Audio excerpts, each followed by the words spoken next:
बिहार के 38 जिलों में से एक जिला है BR06 मुजफ्फरपुर। इस जिले की अपनी एक अलग ही कहानी है। ये जिला जाना जाता है अपनी संस्कृति और धरोहरों के लिए। इस शहर में बहुत सारी चीजें हैं जिनके बारे में लोग नहीं जानते। जैसे कि आज हम हैं मुजफ्फरपुर के प्राचीन श्री बाबा गरीब स्थान मंदिर में।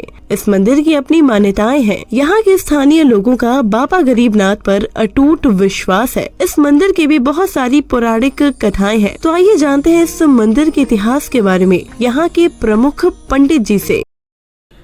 ये मंदिर लगभग 300 साल पुराना है और ये पहले जंगल था और पहले अंग्रेजों का ज़माना था, तो इसी ज़मींदारी में इसको ऑक्शन किया गया ज़मीन को। तो उसमें पहले 7 पीपल के वृक्ष था। 7वां जब पीपल का वृक्ष कटा तो जब 7वें पीपल के वृक्ष जड़ में जब कुल्हाड़ी लगी तो यह कटी के निशान अभी भी महादेव के, तो लाल रंग का द्रव्य बहने लगा और मजदूर बेहोश हो गया। तो कुछ देर के बाद उसको होश आया तो चिल्लाने लगा, लाल खून खून खून चिल्लाने लगा। तो लोग आए, जो जमींदार थे यहाँ के शिवदत्त राय जी थे उस समय के, तो देखा और देखने के बाद उसको बोले जहाँ है वहाँ छोड़ दो। और रात्रि में उनको स्वप्न हुआ जी मुझे बाहर निकाल दिए हो तो मुझे अब मेरा मंदिर बना। तो उसमें एक टीन के शेर का 7 धुर में बना दिया गया। और उसके प्रथम पुजारी जो हैं हमारे दादाजी के दादाजी यहाँ पुजारी नियुक्त किए गए और उस समय से चला आ रहा है। और 1942 में फिर मंदिर और ज़मीन दे के उन्होंने चचान परिवार ने ही केदारनाथ चचान और बद्रीनाथ चचान और महावीर चचान वगैरह से मिल के और 1.5 कट्ठा और ज़मीन देकर 2 कट्ठे में ज़मीन और मंदिर बनाया गया।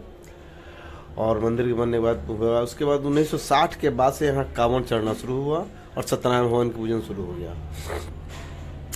और आज के दिन में लगभग पूरे श्रावण में 15 से 20 लाख कांवड़ चढ़ते हैं, जो पालिया से लोग जल लेके आते हैं, कांवड़ चढ़ाते हैं। और एवरेज 150 से 200 सत्यनारायण पूजन और मुंडन यहाँ प्रतिदिन होता है, जो पूरे भारत में इतना सत्यनारायण पूजन कहीं नहीं होता। मुंडन तो खैर बालाजी तिरुपति में होता है, लेकिन सत्यनारायण पूजन नहीं होता। फिर 2006 में इसका अधिग्रहण किया गया, सरकारी अधिग्रहण, और उसके बाद हम यहाँ के प्रधान पुजारी नियुक्त किए गए।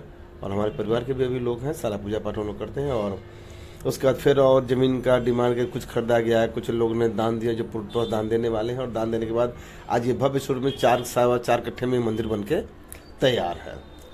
और विभिन्न तरह की यहाँ पूजा पाठ, शादी ब्याह, जनेऊ वगैरह होता रहता है। और साथ में गाड़ी पूजा भी यहाँ होता है, बहुत अच्छा गाड़ी पूजा होता है। अधिकतर 90% गाड़ी पूजा जो इस शहर के शोरूम से निकलते हैं या पटना शोरूम से भी लेके आते हैं, तो यहाँ गाड़ी पूजा अवश्य कराते हैं। इसी से मंदिर के सारा खर्च वर्च वगैरह सब चलता रहता है। और मंदिर की कुछ अपनी विकलांग शिविर है, आँख का शिविर है, ये सब मैंने, और डे केयर सेंटर जहाँ बुजुर्ग रहते हैं, ये सब, और 2 दवा खाना भी चलता रहता है। तो ये सब धार्मिक कार्य और सामाजिक कार्य भी हमारा मंदिर कार्य करता रहता है। अभी इसके मेहर सिंह जी अध्यक्ष हैं, जो अभी इसके ACS हैं, मुख्य सचिव हैं,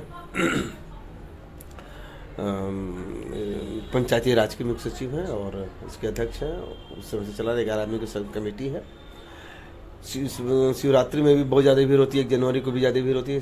शिवरात्रि में हमारे यहाँ लगभग 4 बजे सुबह से भीड़, चाहे 3:30 से सुबह भीड़ हो जाए तो उसमें प्रधान आरती करके आम श्रद्धालुओं के लिए छोड़ दिया जाता है। पुलिस प्रशासन और हमारे सेवा दल के सदस्य रहते हैं। बैरिकेडिंग के माध्यम से आप गर्भगृह भी जाएंगे, गर्भगृह से निकलेंगे। फिर रात्रि फिर बारात निकलता है, बाबा का भव्य बारात, लगभग 1 से 1.5 किलोमीटर लंबी बारात होती है। और बारात निकलता है, भूत पिचास सभी देवी देवता सब बाजा गाजा सब रहता है। बारात निकलती है, उसके बाद बारात निकलने में आती है।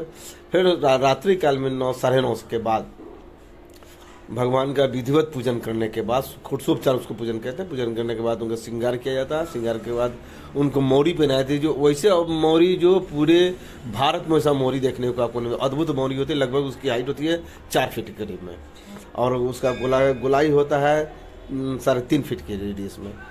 तो इतनी बड़ी मौरी होती है और उस मौरी को पहनाया जाता है। उसके बाद माता से गठबंधन कराया जाता है और मन कामना कीजिए आपका गठबंधन, विवाहोपलक्ष्य में आपका श्रृंगार आरती किया जाए। उसके बाद महाआरती की जाती है। महाआरती के बाद फिर श्रृंगार को तोड़ दिया जाता है और भक्त उस समय से फिर 4 पहर की जो पूजा होती है, तो 2 पहर की पूजा 12 बजे से पहले, 2 पहर की पूजा 12 बज के और 4 बजे सुबह में होती है। करने के बाद रात भर लोग जगे रहते हैं और रात भर लोग यहाँ मंदिर में व्यवस्था रहता है। मंदिर भव्य तरीके से सजाई जाती है, पूरा साउंड का और इलेक्ट्रिक से पूरा सजाया जाता है। और भक्त प्रसन्नता पर उस दिन बाबा का पटबंधन नहीं होता, जैसे अंदिना में 2 दिन पटबंधन, बाबा का पटबंधन नहीं होता है और सारा कार्य होता है। पंडित जी, आपने हमारे इस मंदिर के बारे में बहुत कुछ बताया, इसके लिए बहुत बहुत धन्यवाद। धन्यवाद।